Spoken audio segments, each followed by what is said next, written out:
என்னப்பா இது கட்சி தேமுதிக, கேப்டன் மறைஞ்சிட்டாரு, இவ்வளவுதான் இந்த கட்சின்னு பேசினவங்க மத்தியில இன்னைக்கு திமுக அதிமுகவுக்கு சமமா 63,000 பூத்திலையும் BL2 வாங்கின ஒரே கட்சி தேசிய முற்போக்கு திராவிட கழகம் என்றால் இது சாதாரண கட்சி இல்லை. இது மக்கள் போற்றும் கட்சி, மக்கள் விரும்பும் கட்சி. மக்களை தலைவர் விரும்பினார், தலைவரை மக்கள் விரும்பும் ஒரு உன்னத கட்சி அப்படின்னு இன்னைக்கு தமிழ்நாடு முழுக்க சொல்லிட்டு இருக்காங்க.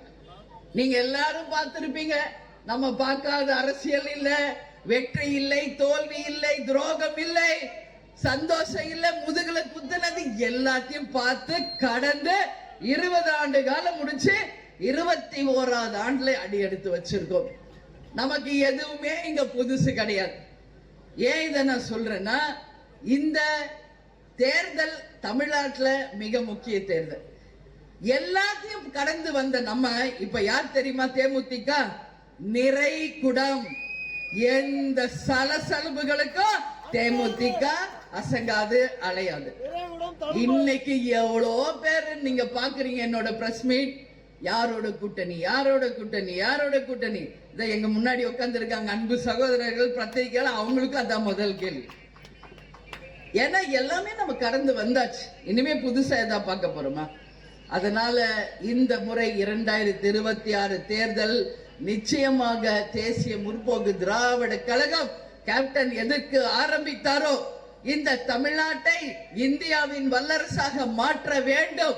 வறுமை கோட்டிற்கு கீழ் மக்கள் இல்லை, லஞ்ச ஊழலுக்கு அப்பாற்பட்டு ஒரு மகத்தான ஆட்சி, அனைவருக்கும் வேலை வாய்ப்பு, கஞ்சா போதை இல்லாம ஒரு தமிழ்நாடு, பெண்களுக்கு பாதுகாப்பு, வேலை வாய்ப்பு என்பதை உறுதி செய்யும் ஒரு தேர்தலாக தேமுதிக கூட்டணி அமைக்கும். அந்த கூட்டணி நிச்சயம் தமிழ்நாட்டுக்கும் மக்களுக்கும் பயனளித்து தமிழகத்தை முன்னேற்றும் ஒரு கூட்டணியாக இருக்கும் என்பதை மட்டும் இந்த நேரத்தில் நான் உறுதியா சொல்றேன். கட்சி ஆரம்பிச்சப்போ என்ன சொன்னார்? தேசிய முற்போக்கு திராவிட கழகம் தெய்வத்தோடும் மக்களோடும் கூட்டணி அமைத்து மகத்தான ஒரு சிறந்த முறையில தமிழகத்தை முன்னேற்றுவோம் என்று சொன்னார். அது அப்படியே படிப்படியா வெற்றி தோல்விகள் எல்லாம் பார்த்து வந்தாச்சு. முதல் தேர்தலில் 8.33% வாங்கின ஒரே கட்சி தேமுதிக. இரண்டாவது தேர்தலிலும் தனிச்சு, அது முக்கியம், யார் கூட்டணி இல்லாமல் சுயம்பாக வந்த கட்சி தேமுதிக. வேற எந்த கட்சியில் இருந்து பிரிந்து வந்தவர்கள் இல்லை. முதல் தேர்தலில் 8.3 தனியா, அதே மாதிரி பாராளுமன்ற தேர்தலிலே 10.38% தனி கட்சியாக பெற்று வரலாறு படைத்தது தேசிய முற்போக்கு திராவிட கழகம். அதுக்கு பிறகு நடந்த 12 இடைத்தேர்தல்கள், அதற்கு பிறகு நடந்த உள்ளாட்சி தேர்தல்கள், அதற்கு பிறகு நடந்த எத்தனையோ தேர்தல்களை சந்தித்து வளர்ந்த கட்சி தேசிய முற்போக்கு திராவிட கழகம்.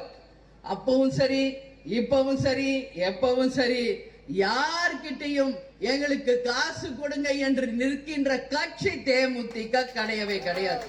அதுக்காக தேமுதிக இருக்கிறவங்க எல்லாம் டாட்டாவோ பிர்லாவோ அம்பானியோ கிடையாது. தலைவர் மேல் உண்மையான அன்பும் பாசமும் கொண்ட உண்மையான பாசத்திற்கான ஒரு கூட்டம் நம்ம கூட்டம் அப்படின்னு நான் சொல்றேன். உங்க எல்லாருக்குமே தெரியும், இவ்வளவு பெரிய ஒரு கூட்டத்தை இன்னைக்கு எந்த கட்சியா இருந்தாலும் நீங்க எடுத்துக்கங்க, ஆளுங்கட்சி, ஆண்ட கட்சி, மத்திய கட்சி, யாராக இருந்தாலும் குறைஞ்சது ஒரு 10 லட்சம் ஆகாது, 10-20 லட்சம் ஆகாது, ஆகும். ஏன்னா காசு கொடுக்கணும், கோட்டர் கொடுக்கணும், சாப்பாடு கொடுக்கணும், லாரி வச்சு ஏத்தி கொண்டு வந்து இறக்கி உட்கார வைக்கணும். இதெல்லாம் கொடுத்தா தானே வருவாங்க. உண்மையா இல்லையா? ஆமாவா இல்லையா? ஆனா இன்னைக்கு நீங்க எல்லாம் இங்க உட்கார்ந்து இருக்கீங்களே, உங்களுக்கு யாராவது 100 கொடுத்தாங்களா? சோறு கொடுத்தாங்களா? வீடு கொடுத்தாங்களா? கேப்டன் என்ற ஒற்றை சொல்லின் அன்புக்காக வந்த உண்மையான கூட்டம் இந்த கூட்டம். இதுதான் உண்மையான கூட்டம். இது மாதிரி அவங்கள மாதிரி நாங்க காசு கொடுத்து கூப்பிட்டோன்னு வைங்க, போடி நாயக்கன் ஒரு தாங்காது. இதான் வரலாறு, அதுதான் தேமுதிக.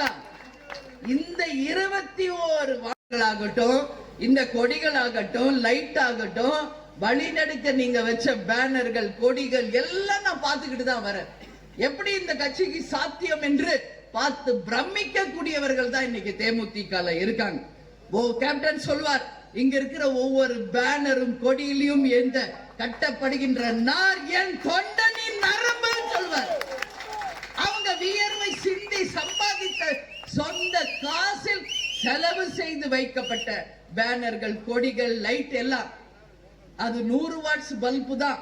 ஆனா எங்க தொண்டர்களின் உழைப்பால் அது 1000 வாட்ஸ் பல்பாக இன்னைக்கு தமிழ்நாட்டுக்கும் மக்களுக்கும் ஒளிமயமான எதிர்காலத்தை உருவாக்கும் ஒரு அடையாளமாக இன்னைக்கு நாம பார்க்கிறோம். இதான் உண்மை. இன்னைக்கு இதுதான் உண்மை, இதுதான் நிஜம்.